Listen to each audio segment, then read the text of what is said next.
దేశంలో ఉపరాష్ట్రపతి ఎన్నికలు జరగనున్న నేపథ్యంలో ఎన్డీఏ తరపున మహారాష్ట్ర గవర్నర్ సిపి రాధాకృష్ణన్ పోటీ చేస్తుండగా ఇండియా కూటమి అభ్యర్థిగా జస్టిస్ సుదర్శన్ రెడ్డి పోటీలో ఉన్నారు.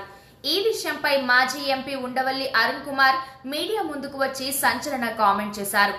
రాజ్యాంగానికి సంబంధించిన ఎన్నికల్లో సరైన వ్యక్తిని ఎన్నుకోవాలని, ఎన్డీఏ అభ్యర్థి పూర్తిగా ఆర్ఎస్ఎస్ వాది అని, అతనికి ఓటు వేయడం అంటే ఆర్ఎస్ఎస్ కి మద్దతు ఇచ్చినట్టే అవుతుందని అన్నారు.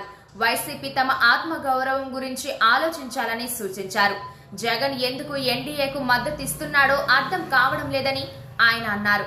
2024 ఎన్నికల్లో వైసీపీ, బీజేపీ, టీడీపీ, జనసేనలతో పోటీ చేసి ఓడిపోయిందని, అలాంటప్పుడు ఇప్పుడు మద్దతు ఎందుకు ఇస్తోందో అనేది సందేహమని అన్నారు.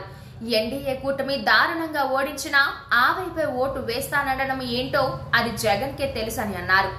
ఏ పార్టీకి సంబంధం లేని జస్టిస్ సుదర్శన్ రెడ్డికి మద్దతు ఇవ్వడం సమంజసమని ఉండవల్లి అరుణ్ కుమార్ స్పష్టం చేశారు.